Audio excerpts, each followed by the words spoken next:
Nanak education point. My name is Reena टक्कर और आज हम क्लास 12th का चैप्टर नंबर 3 पढ़ेंगे, बिजनेस स्टडीज का, जो कि बिजनेस इन्वायरमेंट है। बहुत छोटा चैप्टर है, बहुत सिंपल चैप्टर है, कम से कम टाइम के अंदर इस चैप्टर को पूरा फिनिश करेंगे। तो चलो स्टार्ट करते हैं डिफाइन से। बिजनेस इन्वायरमेंट क्या है? Business environment is the surroundings in which business exist. ऐसा सराउंडिंग जिसमें बिजनेस एग्जिस्ट करता है, यानी कि बेसिकली हम बोले कि बिजनेस जो है, बेसिकली बिजनेस के बाहर के, आउटसाइड के कुछ फैक्टर्स होते हैं जो कि बिजनेस को इनडायरेक्टली या डायरेक्टली इफेक्ट करते हैं, और वो आउटसाइड द बिजनेस होते हैं। जैसे कि कुछ पॉलिटिकल एनवायरनमेंट हो गया, सोशल हो गया, इकोनॉमिकल, लीगल, ये सब क्या है?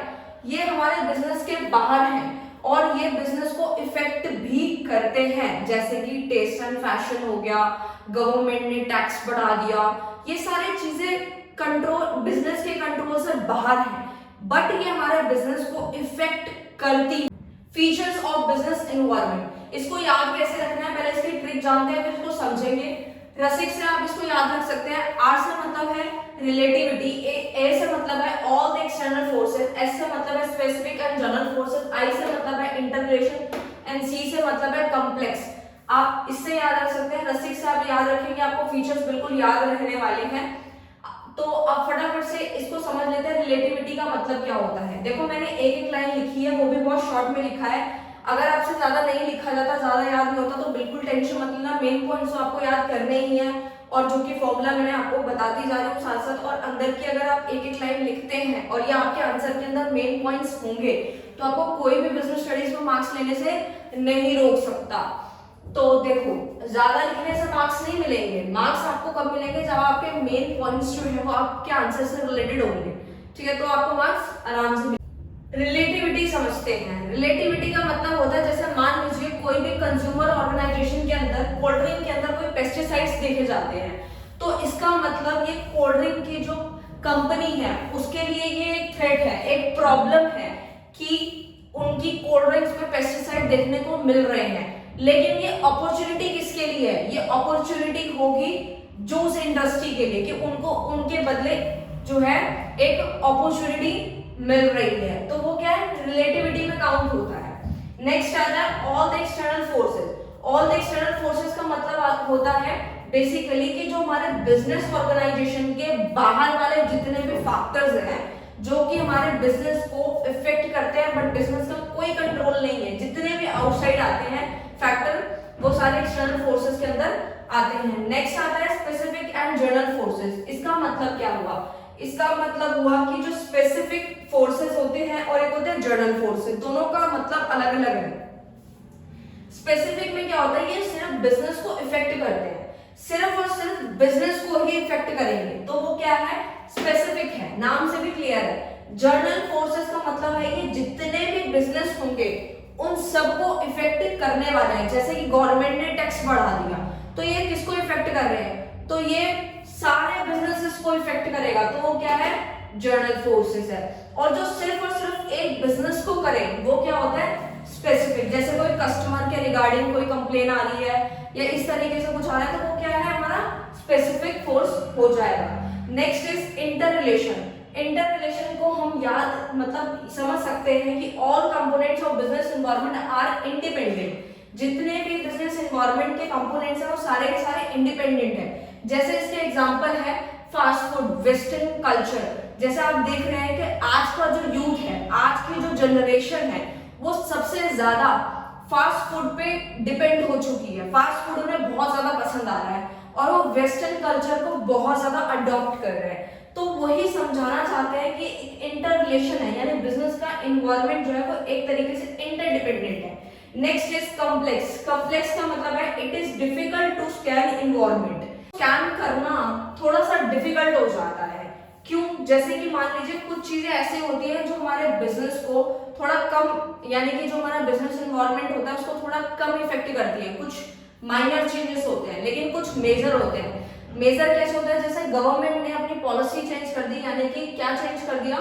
गवर्नमेंट ने चेंज कर दिया अपनी टैक्स रेट, यानी टैक्स रेट बढ़ा दिया 5% से। तो कंपनी भी क्या करेगी? उसको टैक्स तो देना पड़ेगा। टैक्स देना पड़ेगा तो यानी कि वो अपने प्रोडक्शन वगैरह पे ध्यान देगी, अपनी इनकम्स पे ध्यान देगी, तो इसी तरीके से होगा कि उनको भी इफेक्ट ज्यादा पड़ेगा, कंपनीज को भी। तो ये थोड़ा कॉम्प्लेक्स है। ओके, नेक्स्ट पढ़ सकते हैं। तो इंपॉर्टेंस ऑफ बिजनेस एनवायरनमेंट का जो हमारा मेन कोड है वो है हाइफ एफ। तो आपको 3 बार एच लिखना है, फिर आई, फिर एफ। ठीक है, पहले एच से मतलब है help the firm to identify the threats और early warning signal, and second one फिर से एच से है, थर्ड वाला भी एच से है, फिर आई से यानी कि इंप्रूवमेंट इन परफॉर्मेंस है, एफ से मतलब है फर्स्ट मूवर एडवांटेज। इनके एक एक लाइन और एग्जांपल समझेंगे तो आपको इजीली याद रहेगा। सबसे इसका बेस्ट एग्जांपल है एलईडी टीवी। पहले क्या होता था, कुछ समय पहले क्या होता था, टीवी होते ही नहीं थे। ठीक है, कुछ सालों पहले देखें तो टीवी होते नहीं थे। अगर आप भी अपनी दादी परदादी वगैरह जो भी है उनसे अगर पूछेंगे तो वो भी यही बताएंगे कि टीवी होते नहीं थे। अगर होते भी थे तो उनमें संडे संडे कभी जो है बेसिकली कोई पिक्चर आ जाती थी या कोई सीरियल आ जा रहा है, इस तरीके से होता था। ब्लैक एंड व्हाइट टीवी हुआ करता था।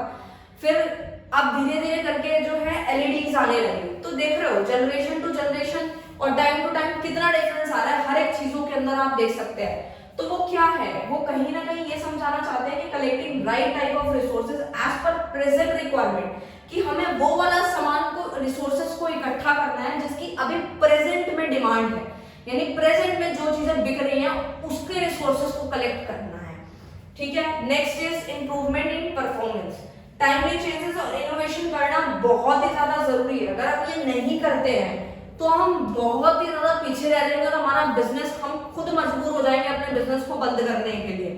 जैसे कि आप खुद देखते हैं कि बहुत सी चीजें हैं, जितने भी चीजें हैं टेक्नोलॉजी है उसमें हर किसी में चेंजेस आप देख रहे हैं। चाहे वो फिर आपकी मशीन हो, पहले क्या होता था कि लोग तो हाथ से ही कपड़े धोते थे, लेकिन अब क्या है, मशीन है, मशीन आ गई तो सेमी ऑटोमेटिक, फिर फुल्ली ऑटोमेटिक। तो इस तरीके से चलता जा रहा है। और आजकल हम सब लोग जो है किस पे डिपेंड होना चाहते हैं, मशीनरी पे, क्योंकि टाइम जो है बच जाता है।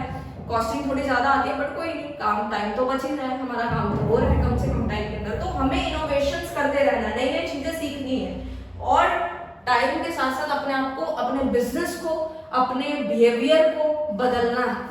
Next is first mover advantage का मतलब क्या हुआ, मैक्सिमम बेनिफिट। मैक्सिमम बेनिफिट कौन उठा पाता है, जो सबसे पहले वो चीज कर लेता है उसी को ही सबसे ज्यादा मैक्सिमम बेनिफिट होता है। फॉर एग्जांपल मारुति कार जो है वो लीडर है किसका, स्मॉल कार मार्केट का, क्योंकि उसने सबसे पहले ये चीज सोची थी, इसीलिए वो आज क्या है, leader of the small car market. And WhatsApp भी क्या है, आज अगर हम व्हाट्सएप की बात करें तो व्हाट्सएप क्या है, व्हाट्सएप सबसे पहला जो है जिसमें बहुत सारी फ्री मैसेजेस जो है वो डिलीवर करना शुरू कर दिए थे। मतलब हम चैटिंग आराम से कर सकते हैं, जितना मर्जी मैसेज भेजो।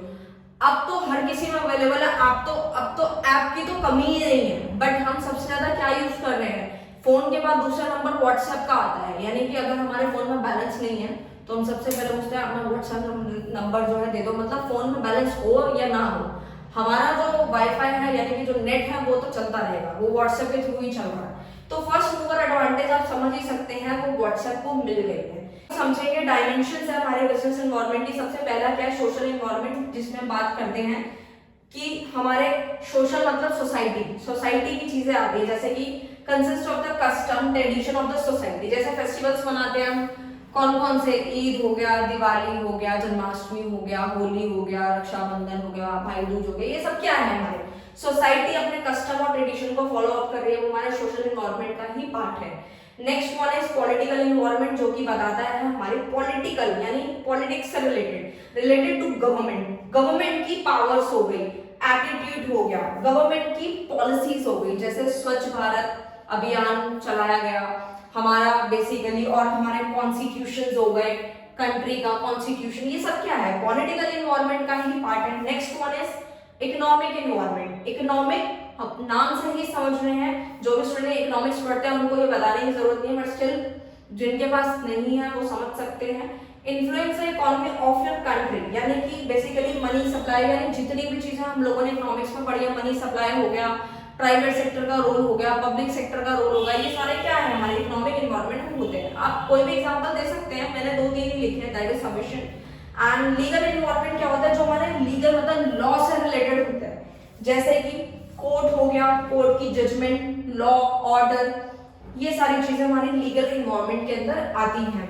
Next one is technological. Technological से मतलब है, यानी कि नाम से क्लियर है, टेक्नोलॉजी, तो तभी टेक्नोलॉजिकल बना है। सबसे पहले scientific improvements, innovation which is provide new way to providing goods and services, कि आप गुड्स एंड सर्विसेज को किस नए इनोवेशंस के साथ आप दे सकते हैं, तो वो सारी चीजें हमारी टेक्नोलॉजिकल के अंदर आती है। जैसे कि न्यू मशीनरी हो गई, या फिर हमारे जो प्रोडक्शन का मेथड है वो हम बदल दे, तो ये सारी चीजें हमारी टेक्नोलॉजिकल में आती हैं। अब इसको याद रखने की ट्रिक बनाई थी मैंने, स्प्लिट से आप इसको याद रखेंगे, SPELT। एस से मतलब है सोशल, P से मतलब है पॉलिटिकल, E से मतलब है इकोनॉमिकल, एंड L से मतलब है लीगल, एंड T से मतलब है टेक्नोलॉजिकल। स्पेल्ट से आप याद रखेंगे, SPELT। मैं फिर से रिपीट कर रही हूँ, SPELT। पूरा चैप्टर यही खत्म, आपको सब कुछ बता दिया। अगर कुछ रह जाता है तो आप कमेंट कर सकते हैं। अगर आपको वीडियो अच्छा लगे तो प्लीज लाइक शेयर कमेंट कर दीजिएगा। Thank you so much.